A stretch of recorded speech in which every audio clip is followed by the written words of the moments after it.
Bismillahirrahmanirrahim. Assalamualaikum warahmatullahi wabarakatuh. Perkenalkan, nama saya Jumardi Cingkeru, NIM 20030150111, kelas PJKRC 2020. Pada kali ini saya akan mempresentasikan hasil kerja saya dengan tema klasifikasi respon motorik dan klasifikasi wawasan psikomotorik. Berikut presentasi saya. Pertama, kita membahas tentang belajar motorik. Karakteristik belajar motorik yaitu: 1. Belajar motorik merupakan suatu proses. Yang kedua, belajar motorik adalah hasil latihan. Yang ketiga, kapabilitas bereaksi merupakan hasil belajar motorik. Keempat, hasil belajar motorik relatif permanen. Dan yang kelima, belajar motorik dapat menimbulkan efek negatif. Beberapa teori psikologi belajar. 1. Beberapa teori behavioristik. Teori ini berkembang antara tahun 1894 sampai dengan 1936 atau pada pertengahan abad ke-20 di Amerika Serikat dan mendominasi dunia psikologi belajar. Adapun tokoh-tokoh aliran behavioristik diantaranya ialah Ivan Petrovich Pavlov, E.L. Thorndike, E.R. Guthrie, B.F. Skinner, dan R.M. Gagne. 1. Koneksionisme dari Thorndike. Menurut teori ini, belajar pada hewan dan manusia pada dasarnya berlangsung menurut prinsip-prinsip yang sama.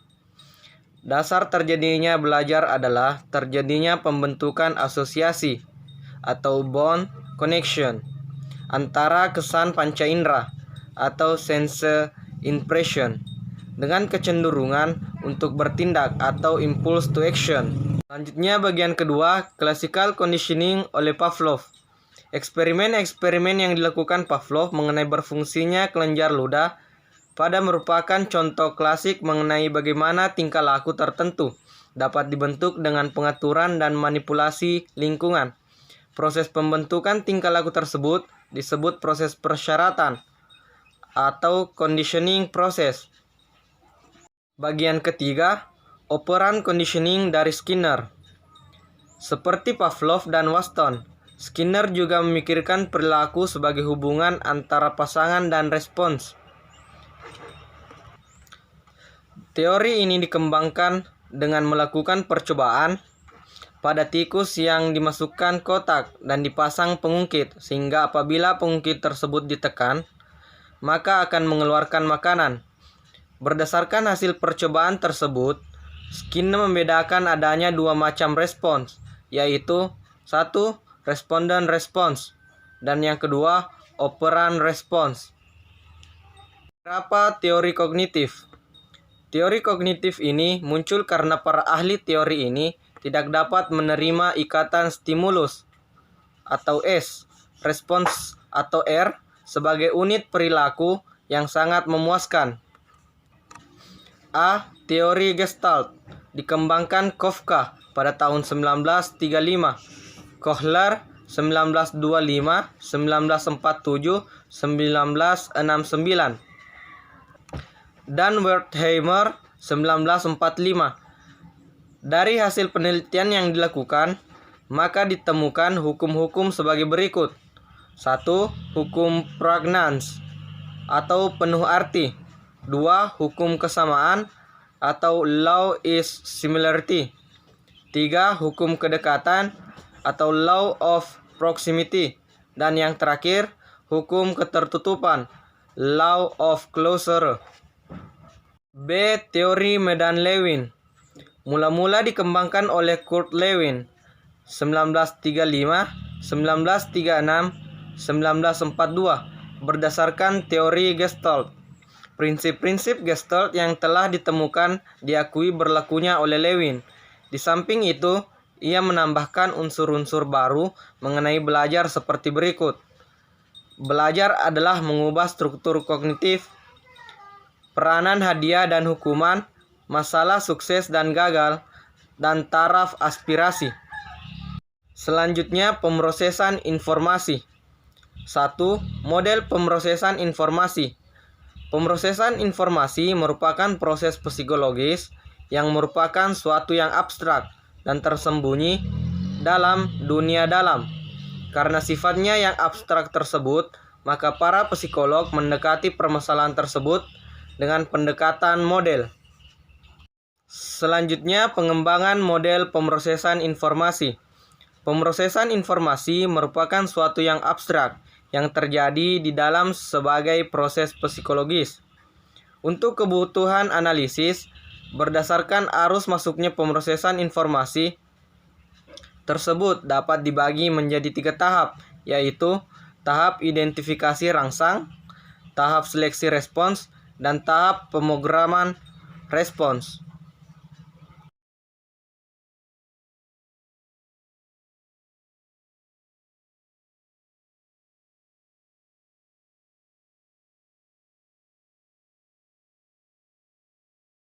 Berikutnya, kontrol terbuka.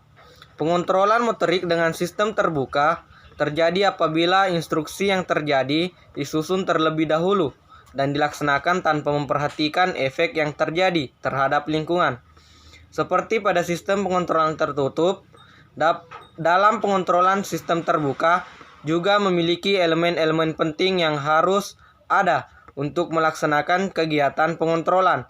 Elemen-elemen tersebut meliputi elemen eksekutif dan elemen efektor.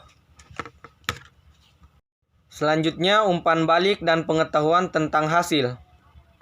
Umpan balik merupakan informasi yang diperoleh atlet atau siswa setelah mempraktekkan suatu gerakan mengenai benar atau salahnya suatu gerakan yang dilakukan.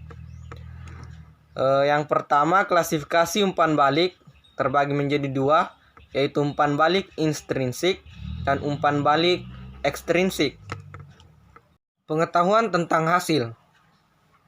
Pengetahuan tentang hasil atau PH adalah informasi umpan balik yang dapat diungkapkan secara verbal maupun nonverbal berkenaan dengan hasil suatu gerakan yang dikaitkan dengan tujuan yang ingin dicapai. Pengertian tentang hasil jangan dikacaukan dengan pengetahuan tentang penampilan yang berkaitan dengan pelaksanaan gerakan yang bersangkutan. Pengetahuan tentang penampilan. Pengetahuan tentang penampilan atau PP diartikan sebagai informasi umpan balik berkenaan dengan pola gerak yang telah dilakukan oleh seseorang.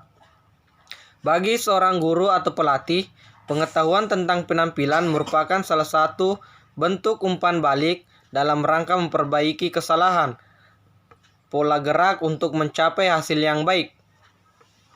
Adapun fungsi umpan balik.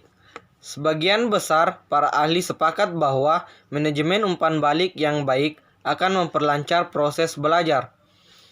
Sejalan dengan pandangan tersebut, umpan balik memiliki fungsi sebagai berikut.